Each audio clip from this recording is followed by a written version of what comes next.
Lõuna-Koreas on riigi ajaloo halvimad metsatulekahjud. Tormituuled lükkasid Portugali lennuväljal ümber lennukid. Venemaa Kamtšatkat 2 päevaga kattis lumi ja märts tõi Siberisse ootamatult suvesooja.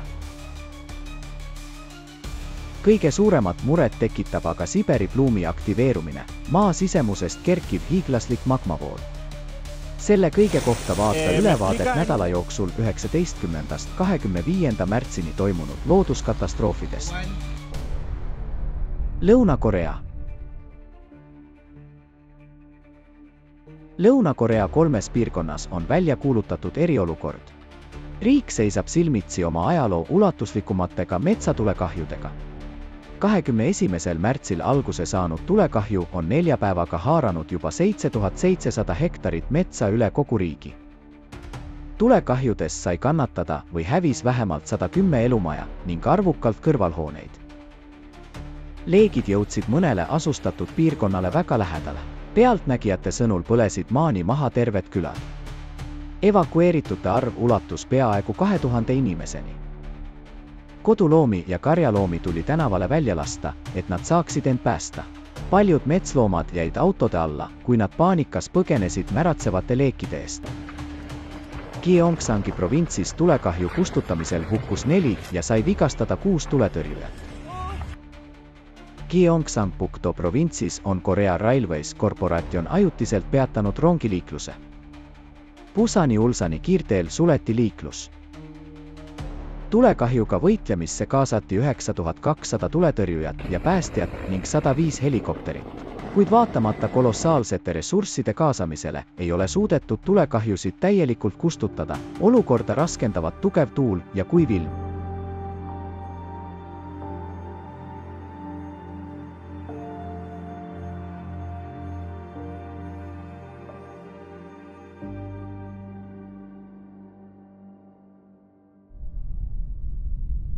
Torm Martinho.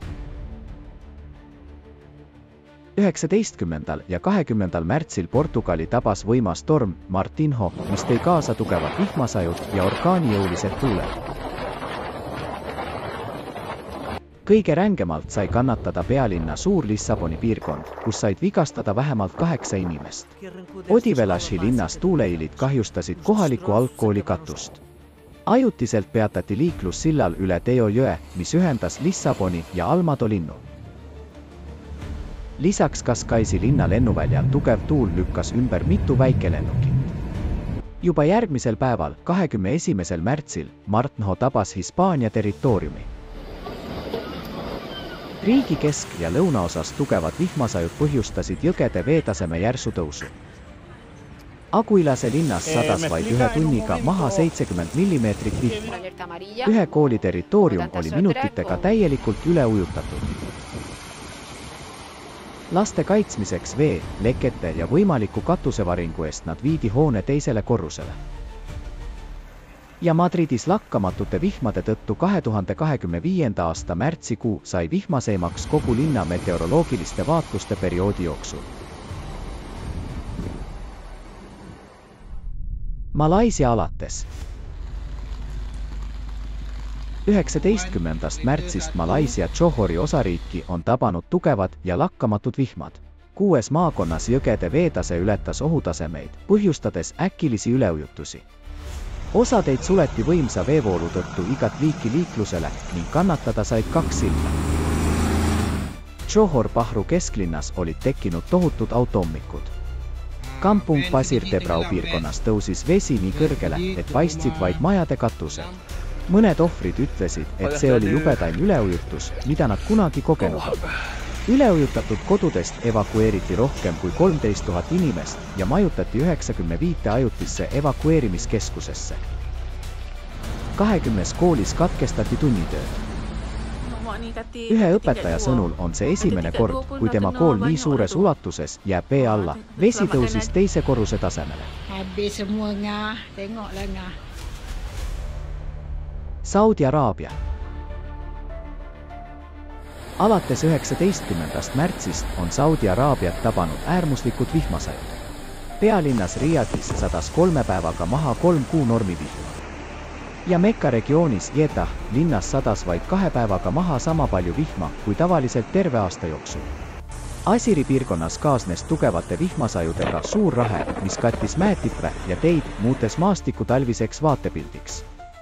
Sademete tõttu tekkisid orgudes ja madalamatel aladel üleujutused. Teed olid ujutatud üle, põhjustades liiklushäireid. Saudi Araabia võimud on mitmes kuningriigi piirkonnas sulgenud koolid.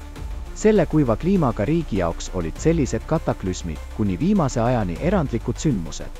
Viimastel aastatel on neid aga hakanud esinema murettekitava regulaarsusega. Venemaa. Möödunud nädalal purustati Siberis sadu õhutemperatuuri rekordeid. 19. märts Novosibirski linnas kujunes viimase 102 aasta kõige soojemaks päevaks. Sel päeval tõusis termomeeter 8,7 kraadini, märtsi keskmise maksimumtemperatuuri -3 kraadi juures. Ja juba ööl vastu 22. märtsi paljud linlased ärkasid valju müra peale. Neid äratas äikesetorm, millega kaasnes tugev lumesadu. Sel aastaajal on Lääne-Siberis, kus külmad veel püsivad, lumetorm koos äikesega ebanormaalne nähtus. Kohalikke elanikke see aga enam ei üllata. Viimastel aastatel tuleb selliseid ilmapoolseid üllatusi ette üha sagedamini. Venemaa soojemate paikade esikümnesse pääsesid 20. märtsil Altai Vabariik, Krasnojarski krai, Irkutski oblast ja Hakassia asulad. Altai Vabariigis Džemali asulas sai purustatud päevarekordeid 3 päeva järjest. 21.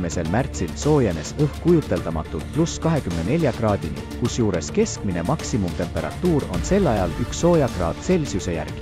Ja isegi öösel oli paljudes asustatud kohtades soe nagu suvel. 21. märtsil öösel Krasnojarski linnas ei langenud temperatuur alla 9,9 kraadi Celsiuse järgi.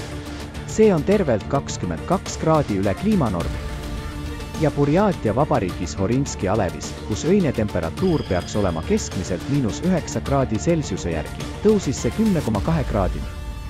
18. kuni 22. märtsini soojenes Burjaatia vabariigis ja Irkutski oblastis õhk 19 kraadini, mis tõi kaasa intensiivse lumesulamise. Selle tagajärjel olid ujutatud üle 10 asulaid.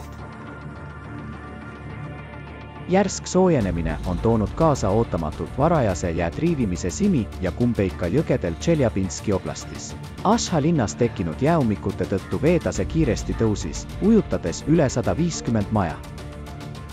Üleujutus algas nii kiiresti, et paljudel elanikel polnud aega oma vara ja lemmikloomi päästa. Üleujutuspiirkonnast evakueeriti umbes 170 inimest, sealhulgas lapsi ja puuetega inimesi.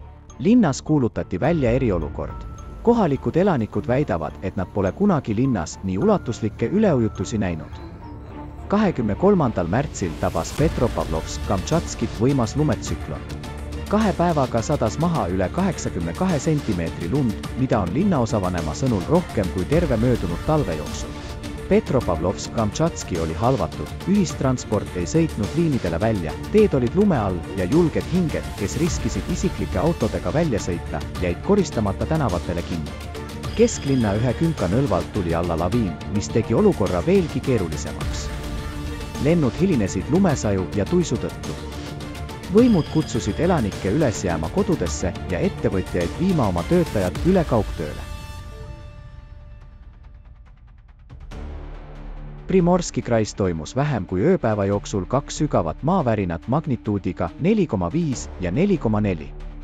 Kolde suure sügavuse tõttu jäid seismilised värinad piirkonna elanikele märkamatuks ega põhjustanud mingeid purustusi.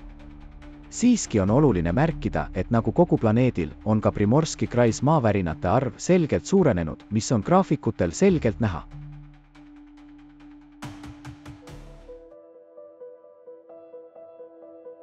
Kui kusagil on veel inimesi, kes kahtlevad kataklüsmide eskaleerumises, siis siberlasi nende hulgas kindlasti ei ole, nad tunnevad seda juba ise omal nahal. Piisab kohalike avalike lehtede lugemisest või ilmauudiste kommentaaridest ja kohe saab selgeks, sellised muutused toimuvad siin esmakordselt, isegi vanainimesed tunnistavad, et pole midagi sellist ennem näinud. Oluline uudis aga on see, et teadlased on leidnud nende kõrvalekallete põhjused.